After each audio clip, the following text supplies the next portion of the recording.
Alors pour ce nouveau numéro de Reflet, j'ai le grand plaisir d'être avec Eric Sirk, l'entraîneur, le coach emblématique de l'ASS Lutte. Eric, bonjour. Bonjour.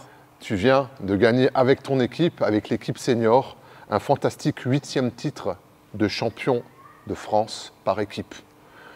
Ça fait quoi d'écrire continuellement l'histoire de ton club?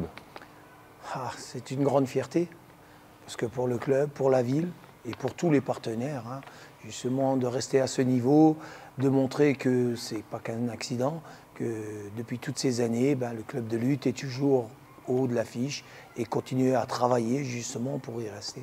Oui, parce que du coup, l'AS Lutte aujourd'hui est un club très puissant en France au niveau lutte. 8 titres, c'est pas rien.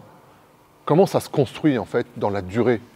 Dans la durée, c'est depuis de nombreuses années, depuis qu'on a repris avec toute cette nouvelle école qui était à l'époque avec Yannick Zepagnac, avec Alain Sly. On sait bien qu'un club, une petite ville comme Sarreguemines ne peut pas rester à haut niveau sans former. Et donc nous, on a continué à travailler comme on travaillait auparavant, donc toujours avec la formation pour réussir au plus haut et pour garder justement une identité sarregueminoise très importante. Alors justement, cette formation rayonnante, on a un peu l'impression que c'est aussi l'histoire de tout un quartier, mais a priori plus uniquement aujourd'hui. C'est vrai qu'aujourd'hui, ça a un peu changé. À l'époque, c'était vraiment les enfants que du quartier.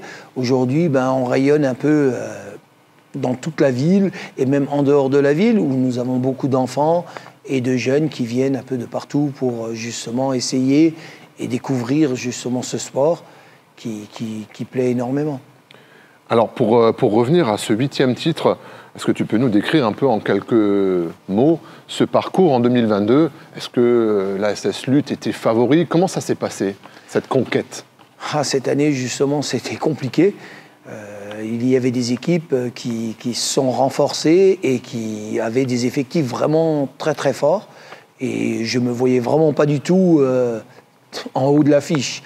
Mais avec la solidarité et avec justement un esprit de famille, parce qu'on a une vraie équipe, on a une équipe de copains et qui, tout le monde, tire tout le monde vers le haut. Et étant donné que beaucoup de jeunes qui sont dans cet effectif sont de la formation, ça facilite justement tout ce travail. En fait, ce club, finalement, c'est une grande famille.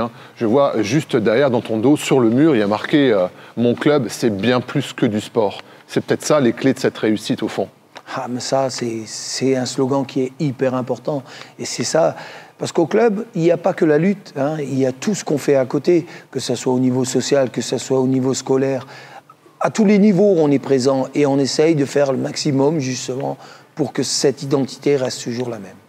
Et puis avec ce côté, vous transmettez des valeurs aussi à ces jeunes. Ça, c'est très important. L'entraide, toutes les valeurs qu'on peut découvrir dans la vie de tous les jours, elles sont très importantes pour ces jeunes. Autre petite phrase juste à côté, le respect pour grandir dans la vie. Ça, comme tu dis, le respect, c'est à la base de tout. Je pense que à tous les niveaux, si on ne respecte pas, on ne peut pas réussir. On sera rejeté.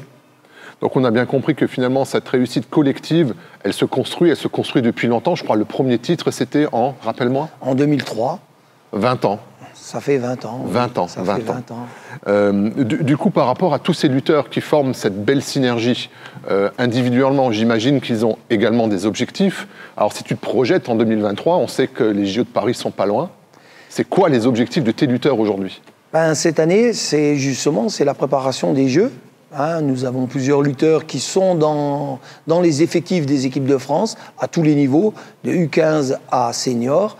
Et je sais qu'en senior et en U23 et U20, nous avons quelques athlètes qui ont le potentiel de pouvoir participer aux Jeux Olympiques. Mais les Jeux Olympiques, la sélection est très très relevée et très dure à atteindre, étant donné que dans chaque catégorie de poids, il n'y a que 16 lutteurs dans le monde entier qui participent aux Jeux Olympiques, par catégorie de poids. Donc les sélections sont très dures. Nous avons des athlètes qui auront le championnat du monde. Il faut être dans les 3 premiers. Après, il y aura un tournoi qui sera le tournoi européen et le tournoi mondial.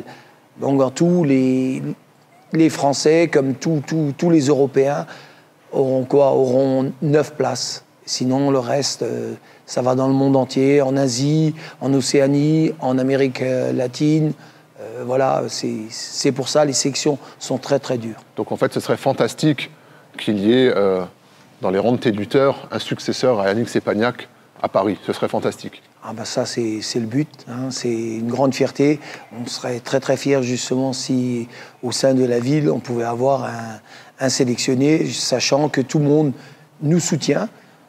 La ville, le département, la région, tout le monde est derrière nous justement pour réussir à qualifier quelqu'un au jeu.